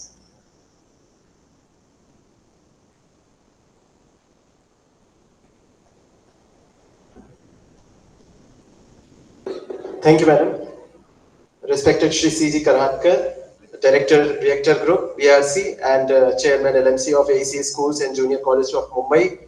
Respected Shri Dilip Singh sir, Principal and Head of Academic Unit, AES, Vijay Kumar sir, Urmila madam, all the teachers and dear students. Today's session, I feel, was really successful because of multiple reasons. First of all, sincere thanks to AES for starting this Gyan Samvardhan Shrankala. First lecture was of Dr. R. Chidambaram. The things which you people are experiencing, students, were one of the dreams, when I say during our childhood, my childhood, to meet with particular scientists. I remember मैं दूरदर्शन पे एक programme आता था, उसमें कुछ movies दिखाई जाती थी छोटे बच्चों से, probably some child organization, child related movies. I remember one program, Antariksh, उसमें साइंटिस्ट से मिल रहे हैं, वो उनको किसी स्टूडियो में ले जा रहे हैं जहां पर उनको एस्ट्रोनॉमिकल प्लैनेट्स या स्टार्स कैसे दिखते हैं वो एक्सपीरियंस हो रहा है, और वो बहुत एक थ्रिलिंग चीज हुआ करती थी कि किसी साइंटिस्ट से मिलना. सर का जो पोजीशन है इस पर्टिकुलर टॉपिक के लिए उनसे बेहतर पर्सन नहीं हो सकता था उसको एड्रेस करने के लिए. So sincere thanks to Karhadkar sir for coming and accepting our invitation to address you people, and the reach of this program I can share with you. Presently 8th, 9th, 10th students have witnessed this program face to face. 350 strength has witnessed. The program was telecasted live. It was two-way interactive program. More than 20 participants were there. 20 schools participated in this online meeting, and probably even one school, 9 to 12th, maybe around 100 to 300 students from one schools might have witnessed this program. I feel the reach of this program may be more than 2,000 in total. The question answer session was really interesting, and I express my sincere thanks on behalf of students. One line का answer sir ने one page में दिया है. Do you appreciate this gesture of sir? Because question was of one line, sir has elaborated and answered in complete detail. Thank you so much, sir, and it's really a blessing for all of us that we have the umbrella of which is the you can say Jerusalem of nuclear energy, this BRC township, where we meet with such prominent people, such experts of their subject who can guide us and who can clear each and every minute doubt. Doubts were really genuine, which many students have asked. Many unspoken doubts also may be there, and as sir has said, that sir is open for all such questions. Thank you so much, sir, for being the part of this program and giving the knowledge and sharing your valuable important thoughts and knowledge regarding nuclear energy with us. Sincere thanks to AES, Dilip Singh sir, for initiating this series, Gyan Samvardhan series, and all the schools have started. I think today itself parallelly 2 more lectures. One is school 5 is organizing Mumbai, and one probably Kalpakkam I think is organizing. AECS 1 Kalpakkam is also organizing. So all the schools will organize such Gyan Samvardhan programs, and that will be certainly beneficial for all the students. Thank you so much. Thank you, everyone.